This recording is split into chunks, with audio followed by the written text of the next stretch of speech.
Hey guys, welcome back to the channel. In today's video, I'm going to be taking you through my 5-star reading list. So these are all the books that I've read and given 5 stars, and I'm also going to be including the books that I rated 4.5 stars because personally there is not a ton of books that I rate 5 stars. It's very hard for me to get that 5-star feeling from a book, and even really that 4.5 star feeling from a book. So I'm going to be including those all in today's video for you guys. So without further ado, let's just get right into it. So I'm going to start off by talking about the 4.5 star books, and then as the video proceeds, I will get into the 5-star books. So the first book that I rated 4.5 stars is The 7 Husbands of Evelyn and Hugo by Taylor Jenkins Reid. Basically, if you don't know what this book is about, it is about a wealthy girl named Evelyn Hugo. She's a very popular Hollywood figure, like in Hollywood, and she basically has 7 different husbands, as you can tell. So it takes us around the journey of her 7 husbands, and it really goes into each of her relationships and like what happened, why it started, why it ended. And it was just super interesting because it did highlight kind of Hollywood and like the interactions that happen within Hollywood, and it was just super interesting and really good. And you know, I feel like everybody has heard of this book by now, but I gave it a 4.5 stars.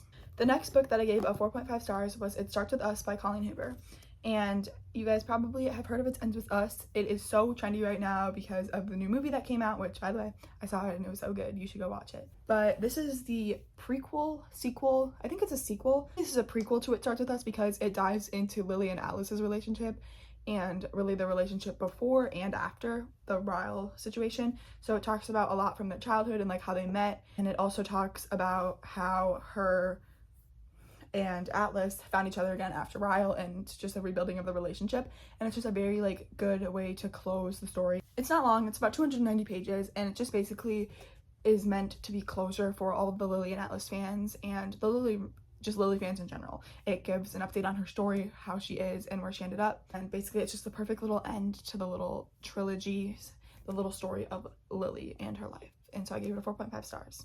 The next book that I gave a 4.5 stars is Carrie, Sotto Is Back by Taylor Jenkins Reid.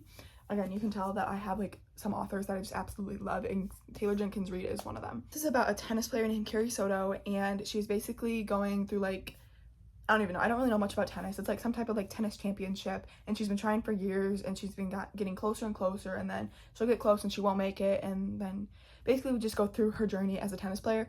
And as somebody that is not like into tennis, I know nothing about tennis, I still really enjoyed this book. I hate when romance books, because we know Taylor Jenkins Reid is a romance writer. I hate when romance books are about sports and it's like so much about that sport and like so many scenes of them doing the sport, like because I don't care, like that's just not what I like to read about. But this was not like this. There was a great balance of romance, tennis, personal life, everything all mixed into one, and it was really good. And it was a really good and interesting and just, I don't know, really amazing read. 4.5 stars. The next book that I rated 4.5 stars is Just for the Summer by Abby Jimenez, and you guys have probably heard me talk about this. I think I've talked about this in like 2 other videos now. And basically this follows the story of Justin and Emma, and Justin posted on Reddit that he believes that he's a curse, that every time he dates a girl and he breaks up with them, that girl goes off and finds her soulmate. And Emma read the Reddit and was like, oh my gosh, the same thing happened to me. Every time that I do this, I go and find the person I break up with goes and finds their soulmate. And so she decided that she wanted to message Justin and just say like, what if we do it together, we date together, we break up, and then the curse will be reversed, and then we can go find our soulmates. And obviously you can probably guess where this is going, but it is super good. And I don't know, this was my first ever Abby Jimenez read, which might have been a mistake because I know this was technically like the 3rd in like a standalone series, and I'm supposed to read this one 3rd, but I read it first.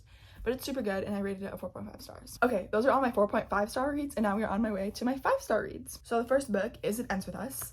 As you just saw, I rated It Starts With Us a 4.5. And I feel like this is not a book that I really need to dive deep into. Everybody knows what It Ends With Us is about.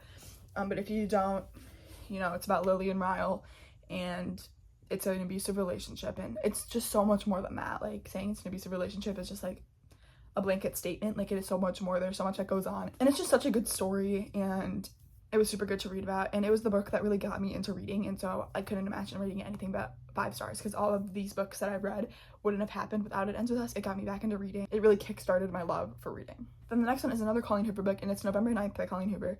And so It Ends With Us, November 9th, and then there's one more book in this little video. Are the only Colleen Hoover books I've rated 5 stars. I read quite a few, but those are the 3 that I really think are 5 stars. And so November 9th is the next one. November 9th is about 2 characters, and I can't really remember their names. I read this book a long time ago. But every year on November 9th, they meet up because the date has a history for them. And so throughout the whole book, we're like realizing, why does this date have a history? We're trying to figure out, why is it November 9th that they meet? What happened on November 9th? And why have they decided to meet every November 9th? And so we are trying to figure out like what is going on, and at the same time they are only connecting on November 9th. Every November 9th is the only time they ever get to reconnect with one another. I shouldn't say they want to be a couple. They both like have crushes, little crushes on each other, and so they both look forward to November 9th every year. And so basically it takes us through all the different November 9ths and what happened in each one and why they come together on every November 9th. Super, super good, and I rated it obviously a 5-star. Then the next one is the last Colleen Hoover book that I was talking about, Verity. This is the greatest Colleen Hoover book of all time. Literally crazy, insane. This whole book is just like crazy. I feel like everybody loves this book, and they're making it into a movie, I believe, so I'm so excited. It's gonna be so good. Basically, if you don't know what Verity is about, it is about this girl named Lowen, and she is a writer, but her career is just kind of at a standstill, and she doesn't really know what to do. And so she goes and gets a job with Jeremy Crawford, who is like, she falls into this job and she's like shocked because his wife is the best-selling author, Verity Crawford. And so basically Verity wants a ghostwriter, and Lowen is like, why do I get to be chosen as the ghostwriter? And it's like crazy and insane. But while she's being the ghostwriter, she finds a manuscript from Verity's life, basically about a biography, an autobiography that Verity was writing about herself. And she finds all this information and all this like dirt on Verity that nobody knows and nobody was meant to know. It was this manuscript that Verity decided that she could not publish because it has too many details and too many like crazy things about her life, so she couldn't publish it.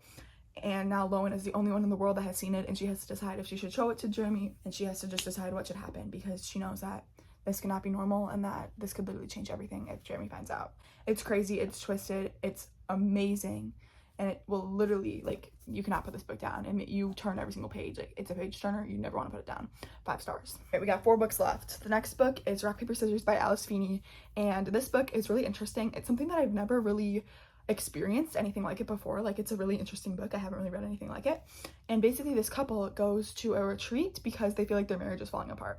And by retreat, I just mean they go to like a little vacation in the woods completely by themselves, and they stay in this house, and basically there's just some things wrong with the house, there's some things wrong with the marriage, and just all of it together makes a really, really interesting thriller. And another like little interesting thing is that the husband in the book has facial blindness, so he doesn't recognize faces, and so that adds to kind of the mystery eerie vibe, and it's super good. It's perfect now that we're getting into like spooky season. If you want to pick this up, I'd highly recommend, and of course I give it 5 stars.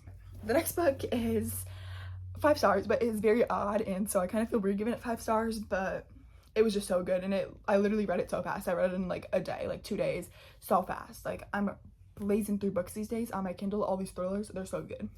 And that is The Teacher by Freida McFadden, and I just recently got introduced to Freida McFadden, and I absolutely love her. I'm trying to make my way through all of her books at some point. So it's The Teacher, 5 stars. Basically, this is about a teacher, and he's doing some mysterious things with his students, and it is just so weird. Like, obviously the relationships are just like weird and like kind of uncomfy, but just all the things that happen, I don't really know what to say about it. Like, there's so much more than just like the teacher-student relationship. Like, there's all the stuff going on in the town, and with the teacher, with the student, there's all this stuff going on, and basically it's a whole like mystery thriller, kind of figure out what's going on, and it's super, super good. I can't really say much more, and it sounds like it should be really weird, and it is really weird, but it's really good. 5 stars. I don't know if I talked about The Housemaid Is Watching. I don't think I did. So then the next 5-star book is actually a series, and that is the Housemaid series. Overall, I gave the whole entire series a 5 stars. I did end up giving the last book a 4.5 stars. I don't know if I mentioned that during my 4.5 stars. I can't remember, but if I didn't, I give that book a 4.5 stars, and it was just like a perfect kind of little end, I guess, to the series, but it wasn't a 5-star book. And I don't even know if that is the end of the series, but it was a good 3rd book. Basically, The Housemaid is about this girl who is a maid for this family, and she finds out some secrets about the family in the past, and basically she realizes, I can't say too much, like, this book would just be like, I don't want to spoil anything, so it's kind of rough. See, there's some crazy stuff going on within the family, and she is decided that she wants to intervene and help save people and bring some people in the family to safety. That's all I'm gonna say. And then so that was the 1st book, 5 stars. 2nd book is The Housemaid Secret. I also gave that a 5 stars. Basically, after she did this thing to help with the other family in the 1st book, all these people are realizing that, oh, maybe I needed to call her and she can come be a housemaid for my family, but really she can get me out of these situations in my own family. This is her going to see a different family and going to maid for a different family, but basically the roles are reversed. So before, when she was going to the other family, she was helping somebody get out of an abusive relationship. Now in the 2nd book, she's the one being abused. And I don't know if that's a spoiler, I'm sorry if it is. I don't know what to say. 5 stars. Last book, it talks about her life and her kids, and she moved into a new neighborhood, and it is just kind of a weird neighborhood, weird neighbors, weird vibes. That's all I'm gonna say. Again, I don't want to spoil anything, I'm sorry if I did, I gave that one a 4.5. Overall, it's a 5-star series. That is all for today's video. I hope you guys enjoyed, and as always, make sure to comment down below any book recommendations if you gave any of these book 5 stars or any 5-star books that you might have. And without further ado, that's gonna be all for today's video. Please subscribe, give it a thumbs up, and go follow me down on TikTok. And yeah, I'll see you guys on my next video. Bye!